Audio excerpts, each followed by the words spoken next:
Hi, we're backstage at Fire Betty's with a very talented rapper, Omega Crimson. Sir, how are you? Peace, God, it's inshallah. God willing, I'm taking the misery, the land of death with no flower seeds. The power be in the mind of me. The spirit of Jesus weighs truth when the rose grow in the blessed. Omega Crimson, you were born Josh Brown. Yes, sir. How does the name happen? Oh my gosh, man. I was 17 years old when I came up with that name. I was in high school. I was a fan of X-Men, and I believe there was it's so long ago, but I believe it was a comic or a character in there called Omega Red, and I think I just flipped it, and I was like Omega Crimson. One, because red crimson is my favorite color. Okay. And Omega at the time when that was my name, it was symbolic for me because the color red is very passionate. It's symbolic for, it's a very strong, deep color. Omega, it stands for last, the first and the last, Alpha Omega. I feel like, as far as where I was around my city, because I'm from Orlando, Florida, okay. I feel like I was really the last person around who was really putting all that he felt into his music. Because, I was around a lot of people who just, it was so underwhelming. And I was like, man, you guys say you guys are artists, but why aren't you guys putting in the work, man? And so that's where it came from. But gradually, as I got older, I actually dropped the Omega. So now I'm just Crimson now. Oh, okay. Yeah. But I still go by Omega Crimson. People call me Mega. People call me. So it's like, yo, what's up? So that'll never go away. So but definitely that's where it comes from. That's where it stems from. It's real cool. Yeah, all from a comic book. I was like, oh, cool. And do you look for symbolism? Because I noticed crimson is also the color of blood. Yes. And there's a line in your song, Peace, God, blood of the Christ moving and everything that I'm doing. Yeah. Blood of the Christ moving and everything that I'm doing. No fake or a fraud. Peace, God, inshallah. Right? Yeah, right. So is symbolism something you're always striving for in everything you write and everything you do? Always striving. I always like to be as symbolic as possible because it adds a sort of a mystique to all the music, kind of like a mystery, like you had said earlier. Yeah. For people to really like decipher and break down. I'm all for, being deep within what we're doing as artists, and for something to not always something that just be surfaced, I guess, but really like something that you can really cut into. Okay. Dig deep and Okay. Yeah. And do you have a theory for where that comes from? Because a lot of mainstream rap doesn't necessarily go for the poetic or the literary or the symbolic at all. Right. But you use a lot of great imagery, almost literary imagery. Yeah. Where does that come from? Man, to be honest, a lot of my inspirations is artists. My favorite rapper is Nas. He was super dope at imagery. I know imagery for sure. Painting a picture like almost like a movie. I think that's where I kind of get that influence from to do that. Growing up, I was really interested in like English, the major. Okay. And like I was in high school, I was AP English, so we learned a lot of literary devices, and like it was always be super dope when we get a new poem and we have to break it down. And the joy and the rush to understand what they're talking about, you know what I'm saying? Because once you find out, once you put all the pieces together, it's like, oh, this is amazing. Like what? Like but it was so creative in the way that they did it, and I think that's, definitely those two, Nas and in English, I guess, AP English, really interesting. Yeah, it's real interesting. It's super cool. Super cool. Do you remember the first time you felt that from one of your own lyrics? Yeah, man. This was actually recently too. I dropped a song called Collage.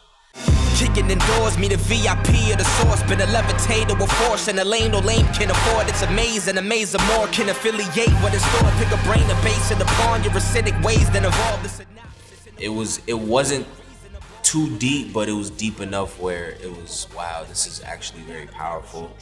I felt, as personally for me, that was the first time where I noticed, like, okay, this is super dope. And the whole idea of the song is collage, is really almost taking like a good side of you, the bad side of you, putting it all together, and you have this, this being, this portrait of a human being, and from all angles, all aspects. And specifically, that second verse was delving into more of the negative side.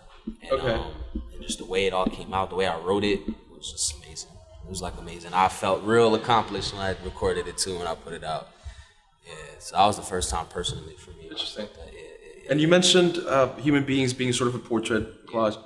there's a lot of talk in all entertainment about having an onstage persona. Is there anything different between this Omega sitting right here talking to me and the Omega on stage? Nah, not at all. I'm always a very passionate person. I'm always passionate. A lot of times when I start to talk about certain things with my friends or whoever, I get really into it, and I'm like, yo, man, da da da da da da. And when I'm on stage, the same passion comes out. Although on stage I say it's more refined in tune because it's actually stuff that I've written and I've practiced and I know to do and rehearsing and stuff like that. So it's a lot more polished. But yeah, definitely the same person here interviewing, same person on stage. I try to be as clear as possible, genuine as possible. Yeah, I'm always trying to be as real and as heartfelt and just being me, man. Like Josh, Crimson. It's the same person. A lot of people act like two different. Like they're one and the same. It kind of bugs me out sometimes too. Like people will start calling me Crim or Crimson, and it's like, man, like. But then there'll be one person who called me Josh. They'll be like, oh, word. You know what I mean? Like, cool. Like, it's almost as if, like, I'm taking it back, like, yo, this person, like, you know what I'm saying? But, I don't know. But definitely the same person, if that's any misconceptions, because I know if I can clear that up for anybody, but yeah, it's the same person. But, It's interesting. So you'd like to remain, even though you're very talented and you perform, you like to remain Josh? Just like to remain me. Because I'm a regular dude, man. I play NBA 2K, you feel me? Like, I have a girlfriend, I'm just a regular guy. He's taken. All right, I'm taking. I'm sorry. Shout out Val, I love you. Yeah, man.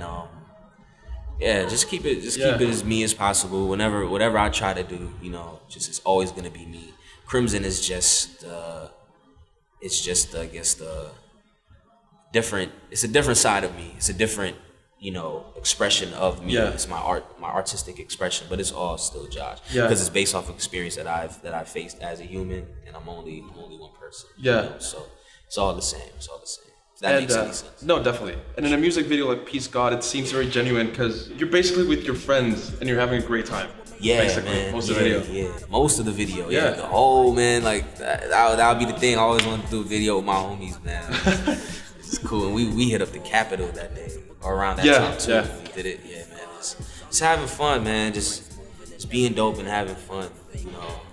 Just really digging the music, being into the music. Everybody that supports you, have them around you because those are the same people that's gonna be with you when you take off. You know what I'm saying? And that's my whole thing from day one. And they know me.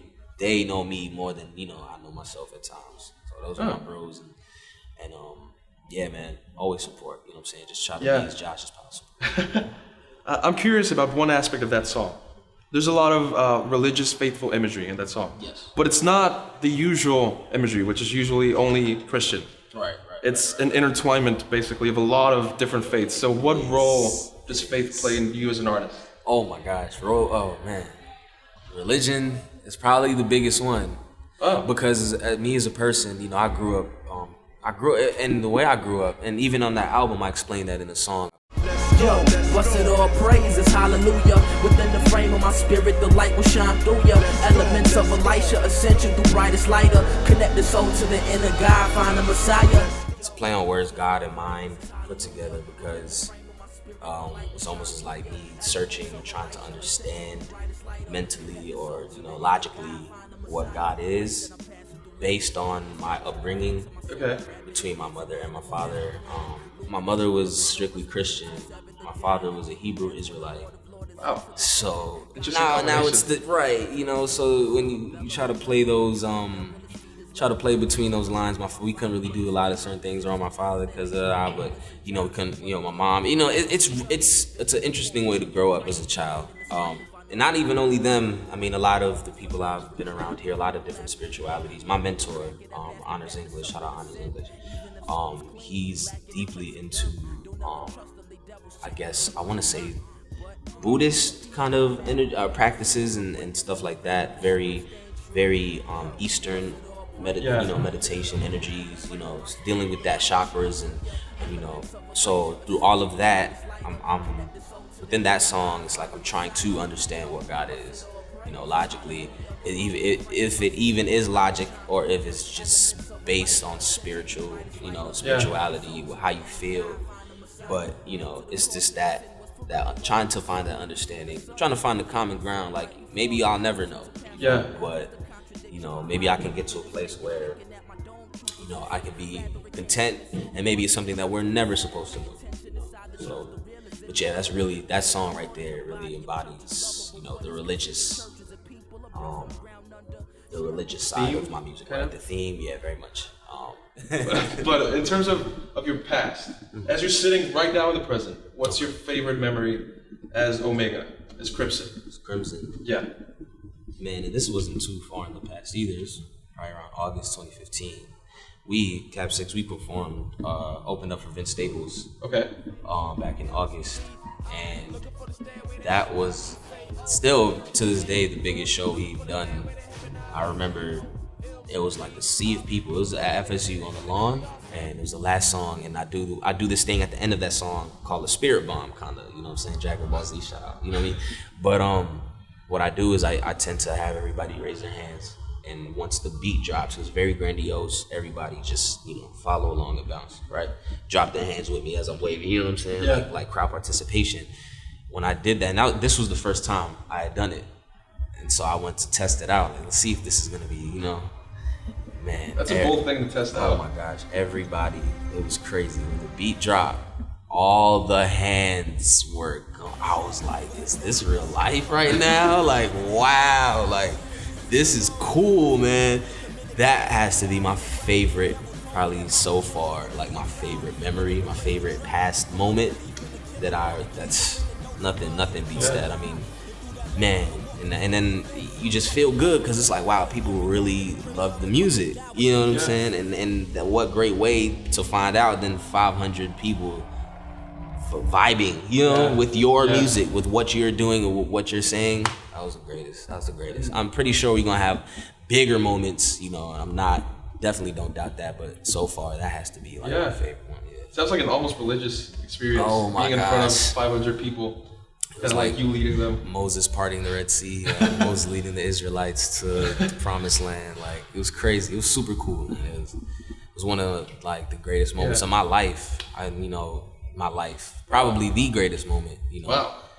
Or up there, if I can say that. Yeah, definitely. That was fun. And you mentioned there's greater moments to come. We certainly hope so. Sure. So in terms of your future, what should everyone be looking forward to hearing from Crimson? A lot more material, a lot more super dope music, a lot more shows. Hopefully we're traveling around this country by the end of this year, if not next year. Everything A1, everything awesome, just continue to bat out material that's quality over quantity, definitely. Okay.